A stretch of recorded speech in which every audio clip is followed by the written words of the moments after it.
it's been a handful of days. There's been a ton of things going on. I've been working on all sorts of little stuff at the powder shop. Day job stuff is stupid busy. Everything else is just not allowing me to come out here and film all these fun oddball things in the couple minutes I get. I'm kind of still wrenching on some of this, so I'm not taking you along for the... I feel like I haven't filmed anything in quite a while. So, where do I even start? I got the 64 Ford. It's running like a top. It's working. This is the new daily driver for the current little bit. Doesn't necessarily have to be. I just picked up some coolant that I needed to top off on the diesel compressor that's now buried behind the truck, as well as the dually. I checked it the other day. It's been terrible at cold starts in the morning driving that. Took forever to get to temp, and the windshield's frosted over. Then I finally looked and realized I was low on coolant. So unfortunately, I don't know where that's going. It's not leaking onto the ground, I know that much. But we are definitely low on coolant, so we topped that off. Now it warms up triple speed in terms of what it used to be at. The Falcon I actually brought over to the shop, put it up on the lift, had it all jacked up, ready to drop a trans on Friday, and then we were gone on Saturday for the van show that you just saw up at Bad Moon. I missed the Heavy Hoggin show this year. I'm kind of bummed about it, but they also had a swap meet thing up in Milwaukee, plus the van thing.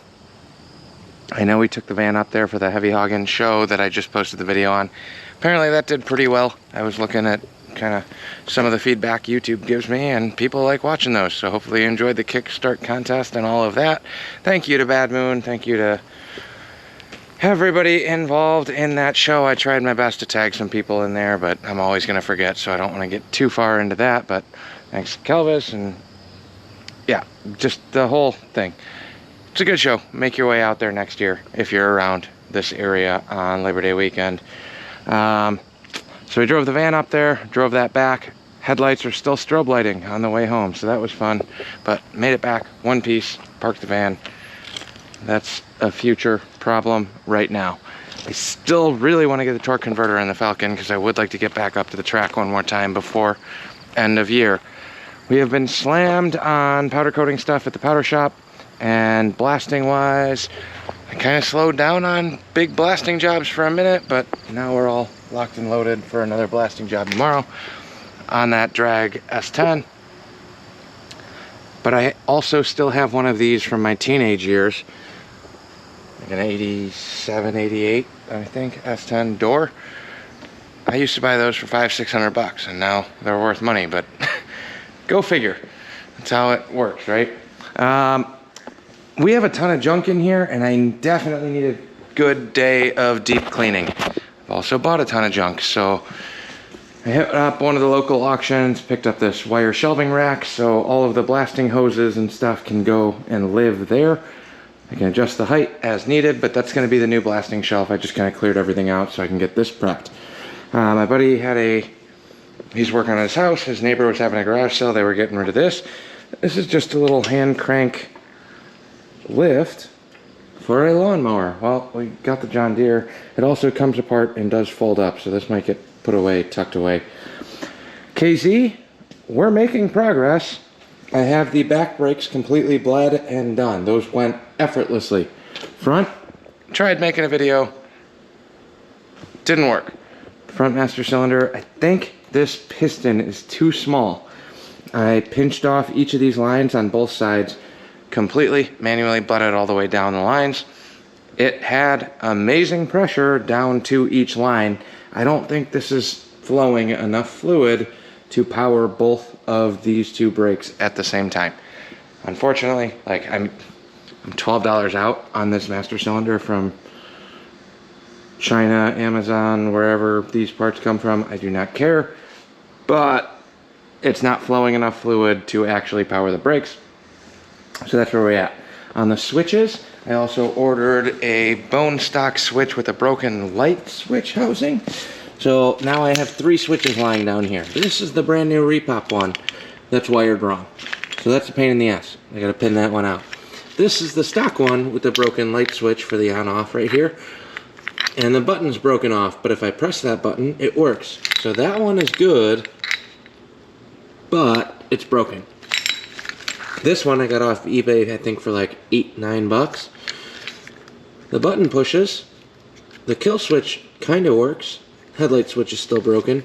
This one is, or should, work, but it's wired wrong. So if we come down to the end of the terminals real quick, there's a blue wire going into this brown lead, and then it has a black wire going into the actual terminal connection. Well, I don't want a black wire. This yellow wire and black wire need to be swapped. So I have 3 switches. We're going to make a harness out of those 3, make something work for this to function. Then, God, I gotta clean in here so bad. The gas tank cap and everything was broken on this. We still have the bolts and the stock cap over there, but the ignition, or the key, was busted. So I got a brand new key and ignition in the mail that should have gotten delivered today, along with the front master cylinder for this. I'm not worried about the headlight wiring. That also doesn't work. We're gonna get to that at some point. Carbs for that. The bike will start and run and idle and run well and take revs, but this center fuel tee is made out of plastic on this. So you can see the fuel line down. I can't really zoom on the GoPro, but there's a plastic fuel tee here. It is leaking like a sieve out of this line. So I got it hooked up to the temporary petcock IV bag type setup right now and just bench tested this. It will fill all of the bowls. We had one carb that was leaking. The float had a hole in it. I JB welded it. I put it back in. Might work, might not work. I'm also not trying to get big dollars for this. I just want to sell it as a running bike. I'll even tell them that one of the floats needs to be replaced. But JB Weld worked in the interim. However, I did hook these back up and ran it. Again, didn't film it because I only had a little bit. It worked. And all of the fuel leaks that I now have are coming from this little center tee, which basically is, here's the upgraded version because I bought these, but I've been waiting on them for a week. An aluminum housing instead of plastic with 2 O-rings. Those are the 2 O-rings that slide into the fuel rail.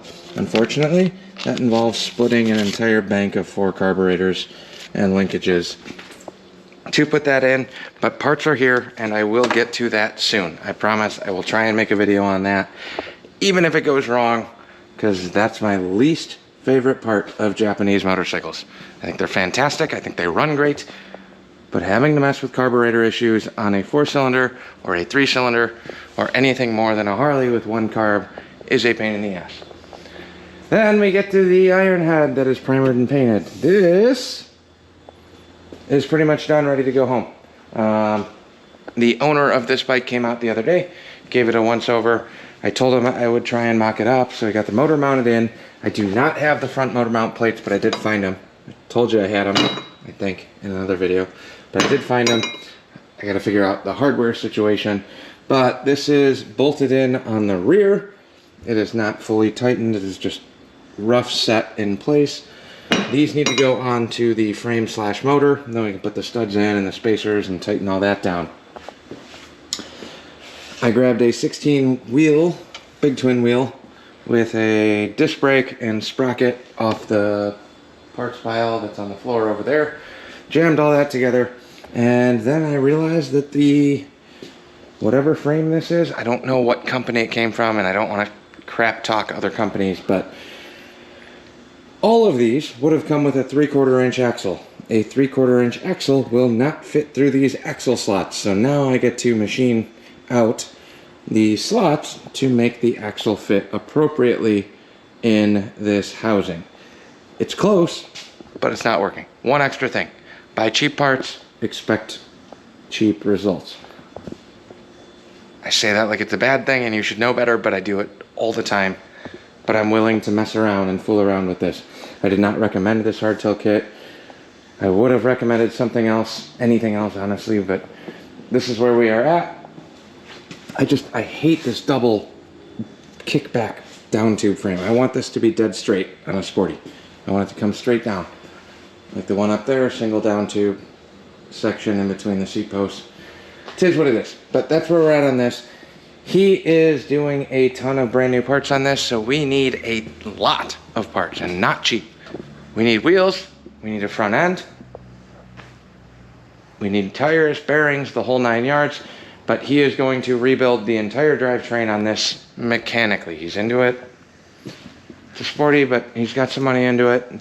But also wants something that's going to last and put new stuff on. I can't knock that. I'm too cheap to do it that way. I would love to do that. Me personally, I can't. I have too many other things going on. And my money is spread out thin across a million different projects. If you have one bike, go for it. Swing for the friggin' fences. I don't care what it is, you know. Build something nice that you're going to be proud of at the end of the day. It doesn't matter.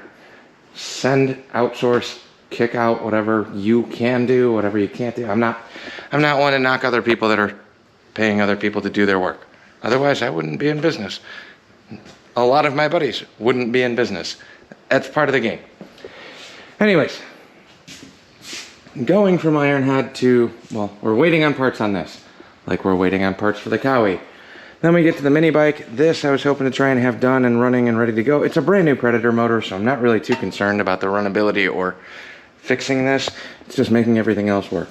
Yes, I reused an old crusty flange to a nice stainless section of pipe to a even nicer stainless chopper up sweep. It's a mini bike. Get over it. But we are doing all sorts of crazy things on this. So we have a disc brake wheel now. So I ended up buying a new wheel, new rotor. Well, I say I did, but really I talked Dottie into spearheading it this way. But she is going to be riding this more than I am, I think. We'll see. Test and tune. I'm going to have to get lots of hours of riding this up and down the hill. But we have caliper, master cylinder with a super long hose that should reach the top of the bar. So we are going to be running a front master cylinder to a rear disc brake. Here's the issue. In order to run the disc brake flange on the wheel, I had to buy a brand new wheel, which wasn't too terrible. I don't remember what it cost. If you really care, message me. But we got the new wheel, brand new tire, brand new well, these are the bearings that I swapped into the old one. They didn't work. The new wheel came with metric axle. I think it was like a 16, 17 mil axle. I don't remember. But this is running a 5/8 axle, and I already had the bearings for the old wheel that we just recoated. Those swapped directly into this. So axle is good, but we need to make some wheel spacers. So the caliper and caliper bracket are there. I'm gonna have to weld up some stuff on that and then shim and space this because I want the wheel centered, not the sprocket. If I center the sprocket, I got one spacer in there right now. That's centered on the sprocket alignment. But now if we come back here, our wheel is sitting an 1.5 inches to the left. So somehow I'm gonna have to machine or make something to shim the sprocket off of this wheel flange. I don't know if there's a kit for that. I'm not super huge into mini bikes, but that's where we are at. And yeah, so really just some wheel spacers and things, and I'll line this up and I'll center up the brake where the wheel is straight, and then I'll address the sprocket issues. But we also switched from the 35 chain to a 420 chain. So 420 sprocket. I have the new front sprocket in here somewhere. I just don't know where anything is at right now. And the last little bit I think I want, before I move to the last bit, if you follow the shorts, you might have seen a weird video just like, oh, that was close or something. I think that's what I said. I'm bad with the shorts. I don't remember what I do. Shorts are your day-to-day. If you're trying to stay updated, go to the shorts. I don't do them that often. Every now and again I do. Sometimes it just depends on how many drinks I've had and what I'm working on. But if I can, I'll try and keep that a little bit more up to date for real life time because I am so far behind on editing. But we had a gnarly storm that rolled through for about 10 minutes. And Dottie and I were both home, but we ended up losing power. I saw it, I heard it. Wind picked up like crazy. I couldn't see out the windows because it was raining absolutely sideways. Heard some big thuds, some big bangs, some thunder, some lightning. Looked out the window. I couldn't see out the window, but I could make out like a shady object in the, 10 feet away. That was probably a 60 or 70 foot pine tree that fell down in between my house garage and my neighbor's house garage. And I kid you not, if it moved, if that tree fell 5 feet either direction, one of our garages would have been taken out. Super lucky, super thankful for that entire situation, the way that played out. My buddy came out, helped me chop and section all that. Thank you, JMO. But I've been dealing with that most of the beginning of last week too, and it hit a bunch of stuff on Dottie's car. So her headlight got smashed and a bunch of other stuff. So I'm trying to figure out this whole insurance, not insurance, through the insurance, maybe kind of, sort of, but I need quotes from body shops thing. We're gonna fix it. We're gonna take care of it one way or another. So I got parts ordered for her car as well, but we're also gonna do a HID retrofit on that. That's our main long haul cruiser, jump in and forget about everything else vehicle. So those are all kind of coming through the pipeline, and we're going to Iowa in a couple days. So I need to have that at least. It shattered her headlight lens, so I need to at least have something swapped in and usable before we leave for that trip, hopefully in that car. And the last little bit, I know this is the longest I think I've ever done one of these types of videos where I'm walking around a shop. A little while back, I blasted a bunch of stuff on a shovel head motor, and in the course of trading labor for parts, I acquired another shovel head frame. It's pretty raked out, it's pretty chopperized. It is not a nice OG restoration build by any means, but it's wrenching wrecked, and we just kind of grab parts that I have sitting on the shelf and slap some stuff together and keep it. Let me steal one from Hippie, huh? If you guys follow Hippie's Chopper Corner. Keep it sketchy, right? We're gonna try and do that, something like that. We're gonna need a pretty gnarly front end to offset the rake on this frame and the up on this frame and go with it. I was gonna sell that oil tank. Well, now we got a big twin frame sitting here that we kind of bartered some stuff for, so it doesn't cost me anything if it continues to sit here. But we got another chopper frame that will be coming down the pipeline eventually. Really need to get jamming on that or figure out what we're doing with that iron head. So let me know. I know shovel head stuff's fun. I don't have a motor, I don't have a trans, I don't have anything else. I'll be on the lookout, but I'm not going out of my way to acquire anything new for this until that bike is done up there. That's where we're at for now. Hopefully that helps with some of the updates. I know this is gonna come out way off kilter in the grander scheme of, I don't even remember the last video I sat down to edit. Maybe something on the KZ. I don't know. Stay tuned. If you hate the Kawasaki stuff, bear with me. It's not going to be there forever. There's tons of other things in the works, but Walnut Swap is also coming up, and I would like to have that bike at least running and driving enough to go around and try and unload that at the swap meet. So that's first.